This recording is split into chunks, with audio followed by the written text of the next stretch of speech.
If you put a recipe online, I'm probably going to see it and try to make it. If it looks good, I want to recreate that in my kitchen. Now, this recipe for the condensed milk bread looked really simple and easy. So I said, well, let me give it a go. I've never made a bread before. That was the problem. So it has sat there on my feed in my phone for a very long time. So I got this recipe from off of Instagram. The person's @ page is there for you to follow. I have to admit, I don't know what they have on their page, but I know they have this. Not gonna lie, we had to do a little improvising in putting this together. I had help from my nephew, and I wouldn't have had it any other way.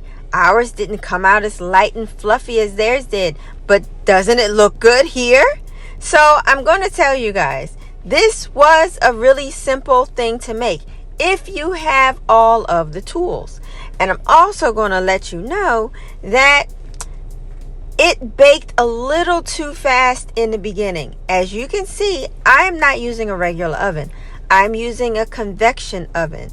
And on that convection oven, sometimes you have to lower the temperature than what it calls for in the recipe, especially when you're doing some sort of baking, because it can burn.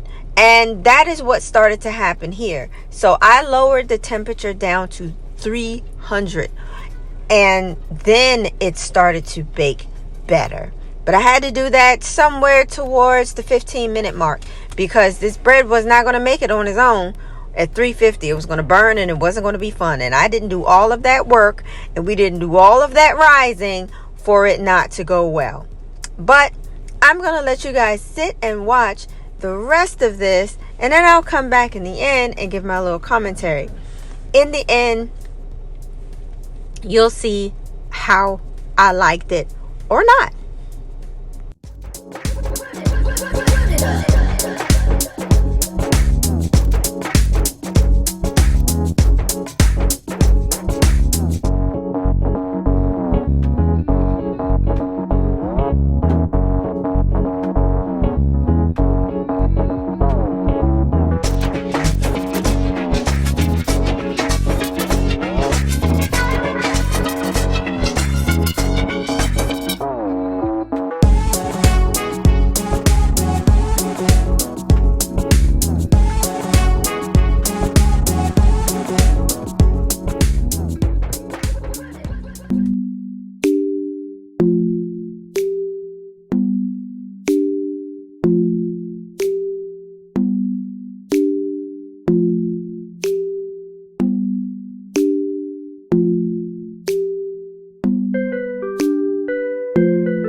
That is some pretty bread.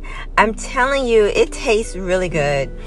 I think it's the perfect breakfast bread because it's not too sweet, it's not bitter at all, it's not bland. It's a tasty bread. Mine came out a little bit heavier. I did add a little bit more flour to the mix because I felt like it was too soft, but that was before I added the butter, and I didn't know how the dough should feel in my fingers. Hey, I'm new to this, I'm not true to this, but I think I did good nonetheless. My nephew stepped in. He's the one who rolled it, cut it, and put it in the pan. I put it in the oven after he fell asleep. We didn't realize we had to let it rise for a whole nother hour afterwards. But I like what we did, and I'd do it again.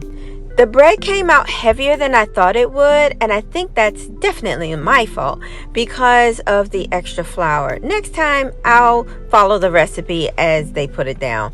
But, I mean, it was interesting, and it's tasty and good. Are you checking to see what videos I've already done before you've come across this one? Go ahead, check out my feed. It is very enlightening. And many thanks to my nephew for getting me out of my comfort zone to make this.